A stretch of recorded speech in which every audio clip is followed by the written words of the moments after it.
اعوذ باللہ من الشیطان الرجیم بسم اللہ الرحمن الرحیم۔ السلام علیکم۔ گزشتہ ویڈیوز میں نے حضرت پیر عباس علی شاہ صاحب بلخی بخاری کا ساندہ شریف میں جن کا مزار ہے اور جو میرے دادا ہیں ان کا ذکر خیر کیا تھا کہ آج بھی ان کا مزار لوگوں کے لیے رشد و ہدایت کا مقام ہے، اور حضرت میاں شیر محمد صاحب جن کا مزار ہم سے کچھ ہی دور، ساندہ سے کچھ دور ہی راوی کے پار جسے شرکپور شریف انہی کی نسبت سے کہتے ہیں وہاں ہے، ان کے بھی واقعات میں نے دل افروز اور ایمان افروز واقعات میں نے آپ کے سامنے رکھے۔ آج ایک اور بڑا ہی دل افروز اور ایمان افروز تو واقعہ ہے ہی، مگر ایک بڑا سنسنی سی تاریخ ہو جاتی ہے، رکت سی تاریخ ہو جاتی ہے کہ اللہ تعالیٰ اپنے بندوں کی شرمیں کس طرح رکھ لیتا ہے۔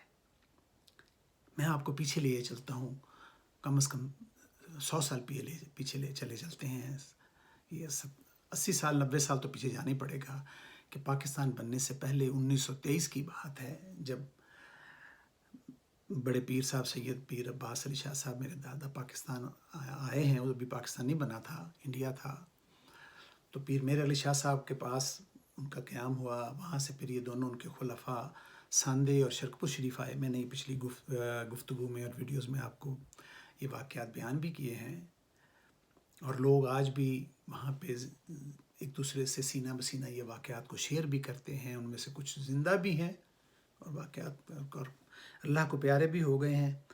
تو یہ واقعہ جو ہمارے گھر میں ہوا، آپ سے شیئر نہ کرنا تو پھر اچھی بات نہیں ہے۔ کیوں کہ ولیوں کے، بڑے لوگوں کے، یہ جو اللہ کے نیک بندے ہیں، ان کی یہ جو باتیں ہیں یہی ہمارے لیے مشعل راہ ہے۔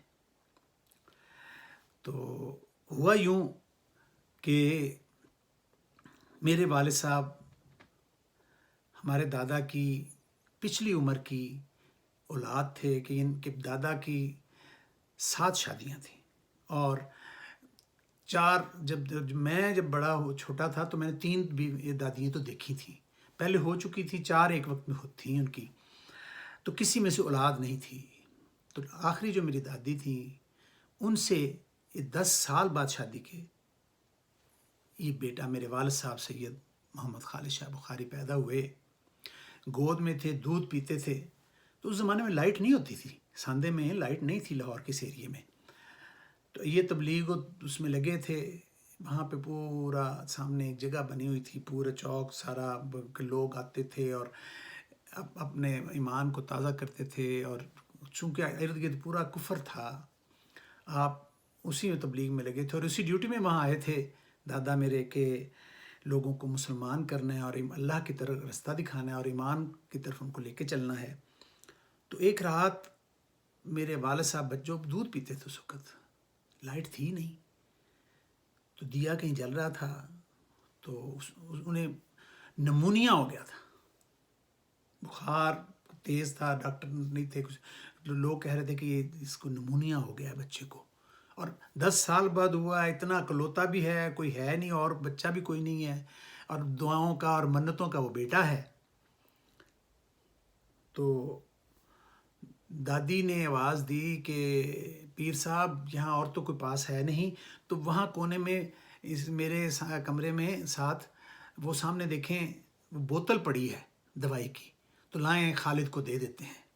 اردو بولتے تھے کیونکہ میرے والد صاحب جو تھے، دادا جو تھے، وہ تو فارسی اور پشتو بولتے تھے، اور اردو انہوں نے یہیں آ کے اردو جو بھی پنجابی وغیرہ سیکھی تھی، اور میری جو دادی تھی وہ اردو سپیکنگ تھی، لکھنؤ سے تھی، بڑی شیریں زبان تھی، میں نے دیکھی ہوئی ہیں، اللہ تعالیٰ ان کو غریق رحمت کرے، میں ان سے ملا بھی ہوا ہوں۔ انہوں نے اپنی آخری زندگی تک، آخری دن تک لوگوں کو تبلیغ اور پڑھاتی تھیں، اور علم کے خزانے لوگ ان سے لیتے رہے، آ کے فیضیاب ہوتے رہے اس سمندر سے۔ تو وہ اندھیرے میں انہوں نے، بڑے پیر صاحب نے وہ دیکھا تو وہاں جو بوتل پڑی تھی وہ لائے، اور وہ بوتل سے جس طرح بھی ان کو دوائی کے لیے انہوں نے کہا کہ پیالے میں ڈالنا ہے اس زمانے میں، اور بچے کے منہ کو لگا دیا اور وہ پلا دی اسے۔ وہ پلا دیا تو اماں جی اٹھیں تھوڑی دیر بعد کسی کام کے لیے، تو انہوں نے وہ بوتل پاس پڑی ہوئی دیکھی، انہوں نے تو شور مچا دیا، ہو یہ کیا کر دیا پیر صاحب آپ نے؟ یہ تو دوائی کی بوتل نہیں ہے، یہ تو گھاسلین تھا، یہ تو گھاسلین آپ نے پلا دیا بچے کو۔ گھاسلین کہتے ہیں، جو پرانے اردو بولنے والے ہیں ان کو سب کو پتہ ہے، مٹی کے تیل کو کہتے ہیں، جو کہ خطرناک زہر ہے۔ وہ صرف جلانے کے کام تو آ سکتا ہے، پینے کے کام نہیں آ سکتا، اور وہ بھی جو دودھ پیتا بچہ ہے بیمار ہے اس کو دے دیا جائے۔ اوہ ہو، پیر صاحب نے کہا تو میں نے اپنے بچے کو اپنے ہی ہاتھ سے زہر پلا دیا ہے۔ ملکہ یہ میں نے کیا کیا ہے؟ بس اتنا کہا اور جا نماز مصلی بچھا لیا اور سجدے میں گر گئے۔ اور بچہ بالکل بے سدھ، وہ پینے کے بعد نہ آواز آ رہی ہے نہ کچھ ہو رہا ہے، اور سب نے رونا پٹنا شروع کر دیا۔ یہ آپ کو اپنے گھر کا واقعہ بیان کر رہا ہوں، اپنے والد کے بارے میں بتا رہا ہوں، اپنے دادا کے بارے میں بتا رہا ہوں، اور دنیا میں ابھی بھی وہ لوگ موجود ہیں جنہوں نے یہ واقعہ سنا بھی اور دیکھا بھی، اور سینہ بسینہ آج بھی ہمارے علاقے میں لوگ جانتے ہیں اور کرتے ہیں یہ باتیں۔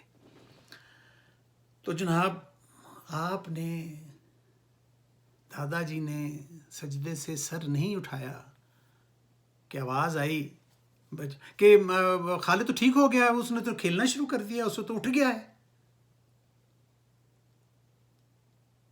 زہر پلائی ہے، گھاسلین مٹی کا تیل پلا دیا بچے کو، اور ادھر دیکھیں کہ سجدہ کہاں پہ ہو رہا ہے اور رابطہ کس سے ہو گیا ہے، اور جس سے رابطہ ہو گیا اس نے آگے کیا کر دیا ہے کہ بچے کو اٹھا کے بٹھا دیا ہے، بچے نے کھیلنا شروع کر دیا ہے۔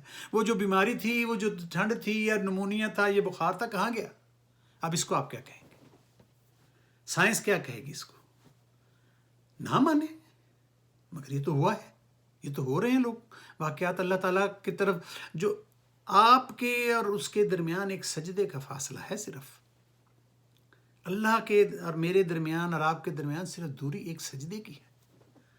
تو ڈائریکٹ رابطہ ہی جس کا مالکوں سے ہو گیا، تو باقی کون رہ گیا؟ جو خالق بھی ہے، مالک بھی ہے، جو چاہتا ہے، جیسے چاہتا ہے وہ کرتا ہے۔ وہ یہ کہتا ہے میں جو چاہتا ہوں وہ کرتا ہوں۔ آپ کو صرف ایک ہی کام کرنا ہے، مجھے صرف ایک ہی کام کرنا ہے کہ اس کے آگے جھکنا ہے، مانگنا ہے اسی سے۔ تو میں نے تو گھر کی اپنی مثال بتائی ہے، پھر میرے والد صاحب میرے ہم سب بچوں کی شادیوں تک زندہ رہے، پھر ٹھیک ٹھاک رہے، پھر کچھ بھی نہیں ہوا۔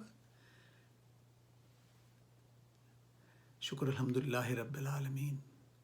ہم کس کس بات کا اس کا شکر ادا کریں گے، کس کس رحمت کا اور نعمت کا شکر ادا کریں گے؟ اپنے پہ غور کریں، کبھی سامنے شیشے کے کھڑے ہو کے دیکھیں کہ اس نے آپ کو کیسا بنا دیا ہے، کیا کچھ دے کے کیسے نواز دیا ہے۔ شکر ہے کہ کھوتا کوڑا نہیں بنا دیتا، اور جانور نہیں بنا دیا۔ آپ کو سب سے بہترین مخلوق بنایا ہے، انسان اپنا خلیفہ بنایا ہے، تو خلیفہ کی ذمہ داریاں بڑھ جاتی ہیں دنیا میں۔ جو اللہ کا خلیفہ ہے تو پھر کرے نا کام بھی ویسے ہی۔ جب اللہ کا خلیفہ ہوگا تو لوگوں کو کرامتیں بھی اس کی نظر آئیں گی، اس کی دعاؤں میں بھی اثر ہوگا، اس کی زبان میں بھی اثر ہوگا۔ تو آج بھی وہ موقع آ سکتا ہے، آج بھی وہ موقع ہے، مگر ہمیں دکھائی نہیں دے رہا کیونکہ ہم دیکھنا نہیں چاہتے۔ We have very selective hearing and eyesight، کہ ہم صرف اپنے مطلب کی چیزیں دیکھتے ہیں، اس طرف رخ ہی نہیں شیطان ہونے دیتا۔ تو نکلیے شیطان کے پنجے سے باہر آئیے۔ آج بھی یہ لات و منات ہم ڈھا سکتے ہیں، ختم کر سکتے ہیں صرف ایک سجدے سے۔ وہ ایک سجدہ جو تجھے گراں گزرتا ہے، 1000 سجدے سے دیتا ہے آدمی کو نجات۔ ہاں، جگہ جگہ جھکنے سے بچ جائیں گے، جگہ جگہ ترلے کرنے سے بچ جائیں گے، باس کے چکروں سے بچ جائیں گے، اور پریشانیوں کی دنیا کی ضروریات کے چکروں سے بچ جائیں گے۔ اس سے مانگ لیں، وہ بندوبست کرنا شروع کر دے گا، آپ کی ضرورتوں کا بھی، آپ کی پریشانیوں کا بھی، ناکامیوں، ہر چیزوں کا حل وہ سیدھا کرنا شروع کر دے گا۔ اللہ تعالیٰ آپ کو اور مجھے سیدھا رستہ دکھائے، اور اس جہاد میں بھی شامل ہوں، اور بس ایک کلک کریں، سبسکرائب کریں، اور لوگوں کو بھی اس رستے پہ لے کے چلیں۔ اللہ حافظ و نگہبان۔